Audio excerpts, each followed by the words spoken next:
मसूद अज़हर, नाम सुनते ही कांप उठती है रूह। 1968 में पैदा हुए, पाकिस्तान के पंजाब प्रांत के बीचों बीच। अज़हर की शुरुआती जिंदगी धार्मिक माहौल में गुजरी। उनका परिवार, जो काफी रूढ़िवादी था, उन्हें एक स्थानीय मदरसे में डाल दिया, जिससे छोटे बच्चे का नजरिया बना। उग्रवाद के बीज शुरू से ही बो दिए गए थे। कराची के बिनोरी टाउन मदरसे में अज़हर की शिक्षा, जो कट्टरपंथी विचारधाराओं का अड्डा था, ने उनके विश्वासों को और मजबूत कर दिया। वो जिहाद की आग उगलती बातों की तरफ खींचे चले गए, हिंसा और नफरत की शिक्षाओं को अपना लिया। इसी दौरान अज़हर की मुलाकात हरकत उल मुजाहिदीन HUM से हुई, जो उस इलाके में काम करने वाला एक उग्रवादी संगठन था। शोहरत और शहादत के वादों से लुभाकर अज़हर उग्रवाद की गंदी दुनिया में कूद पड़े। अफगानिस्तान में सोवियत संघ की मौजूदगी के साथ संघर्ष ने उनकी उग्रवादी महत्वाकांक्षाओं के लिए जमीन तैयार कर दी। HUM में अज़हर का तेजी से उदय हुआ, जो उनके मकसद के प्रति अटूट प्रतिबद्धता से प्रेरित था। कश्मीर में उनकी गतिविधियों, जो अशांति से उबल रहा था, ने उन्हें भारतीय सुरक्षा बलों के सामने ला खड़ा किया। 1984 में अज़हर के आतंक का राज तब खत्म होता दिखा, जब उन्हें भारतीय अधिकारियों ने गिरफ्तार कर लिया। उन्हें क्या पता था कि यही गिरफ्तारी एक भयानक मोड़ का कारण बनेगी। भाग 2। भारतीय हिरासत से कंधार के आसमान तक एक आतंकी प्रतीक का निर्माण। साल 1999। यह तारीख हमेशा के लिए भारतीयों की यादों में अज़हर के भयंकर प्रभाव की एक काली याद के रूप में अंकित हो गई। दिल्ली जाने वाली इंडियन एयरलाइंस की फ्लाइट IC-814 अज़हर के अनुयायियों द्वारा रची गई एक घातक खेल में एक अनिच्छुक मोहरा बन गई। IC-814 के अपहरण ने दुनिया भर में सदमे की लहरें भेज दी। कई दिनों तक दुनिया दहशत में देखती रही, क्योंकि अपहर्ताओं ने अज़हर की रिहाई की मांग करते हुए निर्दोष यात्रियों को बंधक बना लिया।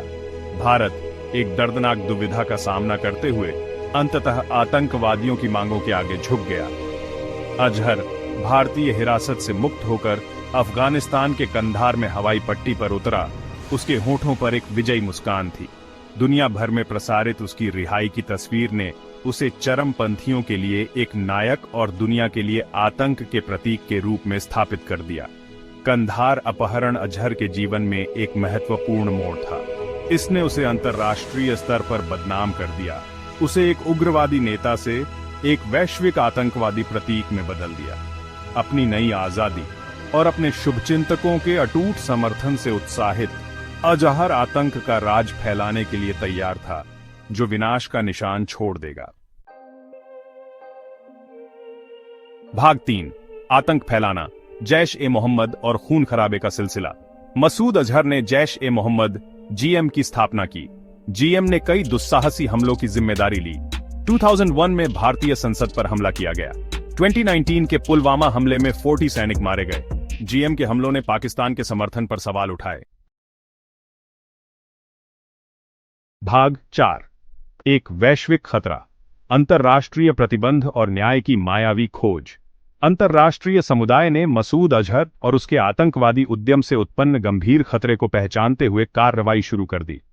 2019 में संयुक्त राष्ट्र सुरक्षा परिषद ने अज़हर को एक वैश्विक आतंकवादी घोषित किया, एक ऐसा कदम जो लंबे समय से लंबित था।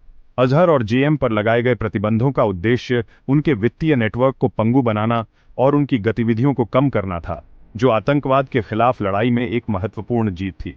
हालांकि अज़हर का ठिकाना रहस्य में डूबा हुआ है। कुछ का मानना है कि उसे पाकिस्तानी प्रतिष्ठान के भीतर उसके संरक्षक द्वारा शरण दी जा रही है, जबकि अन्य अनुमान लगाते हैं कि वह अफगानिस्तान के ऊबड़-खाबड़ इलाकों में छिपा है। न्याय की मायावी खोज जारी है। दशकों से अज़हर के आतंक का खामियाजा भुगत रहे भारत ने बार बार उसे पकड़ने और मुकदमा चलाने का आह्वान किया है। आतंकवाद की निंदा में एकजुट अंतर्राष्ट्रीय समुदाय को अज़हर को न्याय के कटघरे में लाने के लिए पाकिस्तान पर लगातार दबाव बनाना चाहिए। दुनिया इस खतरनाक आतंकवादी का पीछा करने में ढील नहीं दे सकती। मसूद अज़हर और उसके जैसे लोगों से उत्पन्न खतरा चरमपंथ के खिलाफ चल रही लड़ाई और आतंकी नेटवर्क को खत्म करने और अपराधियों को न्याय के कटघरे में लाने के लिए सामूहिक कार्रवाई की तत्काल आवश्यकता की एक कठोर याद दिलाता है। भाग 4, एक वैश्विक खतरा, अंतर्राष्ट्रीय प्रतिबंध और न्याय की मायावी खोज। अंतर्राष्ट्रीय समुदाय ने मसूद अजहर को वैश्विक आतंकवादी घोषित किया। प्रतिबंधों का उद्देश्य उनके वित्तीय नेटवर्क को पंगु बनाना था। हालांकि अजहर का ठिकाना रहस्य में डूबा हुआ है। कुछ का मानना है कि उसे पाकिस्तानी प्रतिष्ठान के भीतर शरण दी जा रही है। न्याय की मायावी खोज जारी है।